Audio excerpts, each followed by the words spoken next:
Apa jadinya jika seorang wanita muda menikahi seorang kakek di usia senja?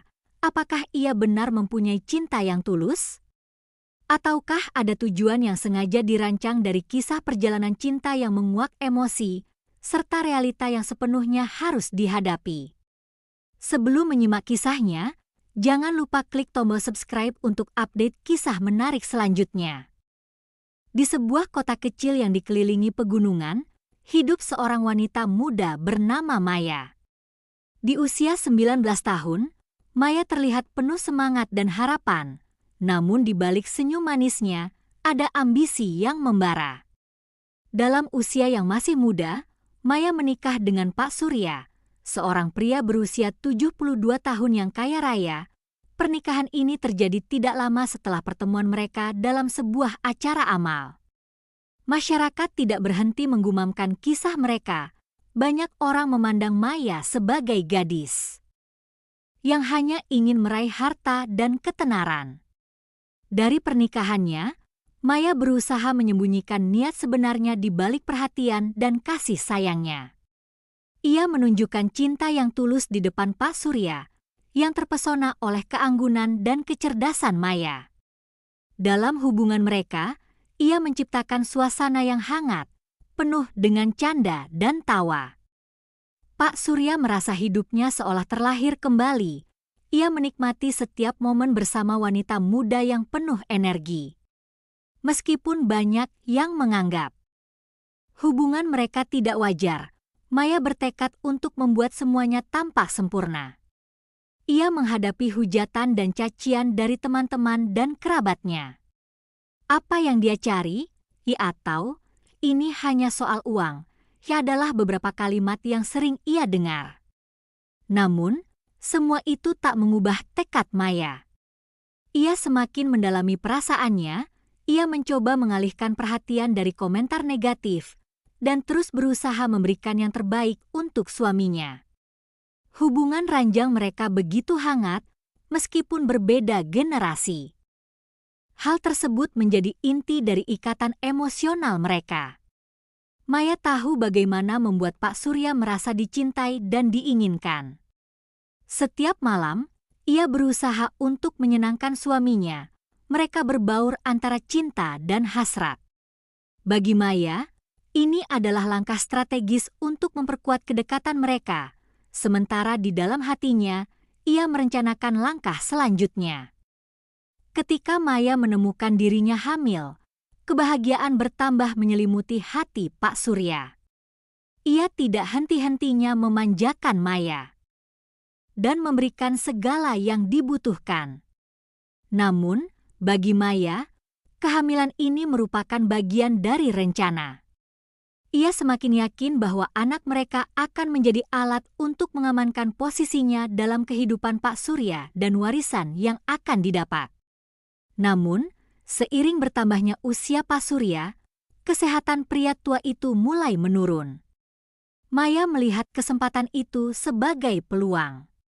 Ia mulai mencari tahu cara untuk mempercepat akhir hidup suaminya yang semakin tergantung padanya. Ia membaca berbagai informasi tentang obat-obatan, mempelajari setiap kemungkinan untuk memastikan bahwa semua berjalan sesuai rencana. Setiap hari, Maya berpura-pura merawat Pak Surya dengan penuh kasih sayang, sementara hatinya dipenuhi dengan ambisi. Ia memperlihatkan perhatian yang tulus di hadapan masyarakat, berusaha mendapatkan simpati. Namun di balik semua itu, dia terus berusaha menyusun strategi untuk mendapatkan kekayaan suaminya setelah ia tiada. Masyarakat semakin curiga terhadap Maya. Banyak yang menganggapnya sebagai penipu yang hanya mengincar harta. Namun, semua ini tidak menghentikan langkah Maya. Ia terus berusaha menjaga citranya sebagai istri yang setia, berjuang melalui hujatan dengan senyuman. Dalam pikirannya, semua itu hanyalah biaya yang perlu dibayar untuk mencapai tujuannya. Suatu malam, saat Pak Surya tertidur, Maya memutuskan untuk bertindak.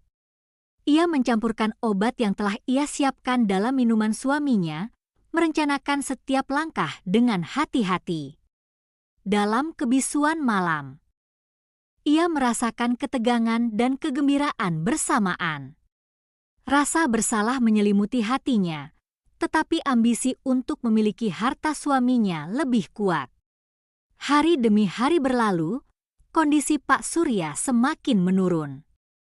Maya berpura-pura merawatnya, ia memainkan perannya sebagai istri yang setia. Di depan publik, ia mengungkapkan rasa cintanya yang mendalam, tetapi di dalam hatinya, ia merencanakan perpisahan yang akan datang. Tidak lama setelah jatuh sakit, akhirnya Pak Surya menghembuskan napas terakhirnya. Maya menangis seolah kehilangan segalanya. Namun, di dalam hati, ia merayakan keberhasilannya. Dengan air mata palsu, ia berjanji untuk membesarkan anak mereka dengan baik, sementara harta Pak Surya menjadi miliknya sepenuhnya. Setelah pemakaman, Maya menjadi sorotan. Banyak orang bersimpati padanya, tetapi tak sedikit yang masih meragukan niatnya. Ia berusaha menjaga citra baik di hadapan publik, menggunakan anaknya sebagai tameng untuk menghalau tuduhan. Di balik layar, Maya mengelola kekayaan. Suaminya dengan cerdik, berinvestasi di berbagai bidang, dan segera menjadi sosok yang berpengaruh di kota. Namun, seiring waktu, kebahagiaan yang ia rasakan mulai memudar. Meskipun ia meraih harta dan kekuasaan, hatinya tetap kosong.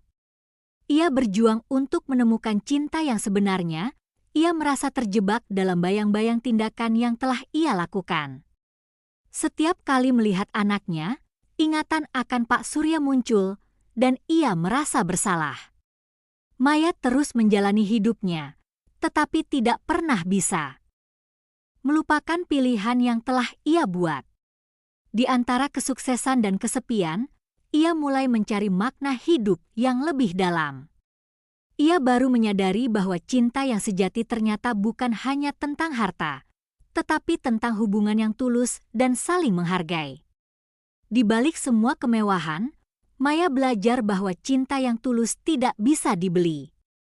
Dalam pencariannya, ia berharap untuk menemukan cinta yang sesungguhnya, tidak hanya untuk dirinya sendiri tetapi juga untuk anaknya. Meskipun masa lalu akan selalu menghantuinya, ia bertekad untuk menciptakan masa depan yang lebih baik, bukan hanya untuk harta, tetapi untuk cinta yang sebenarnya.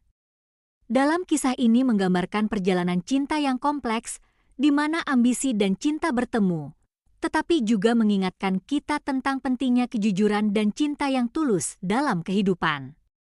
Demikianlah kisah ini, sampai jumpa pada kisah berikutnya. Terima kasih.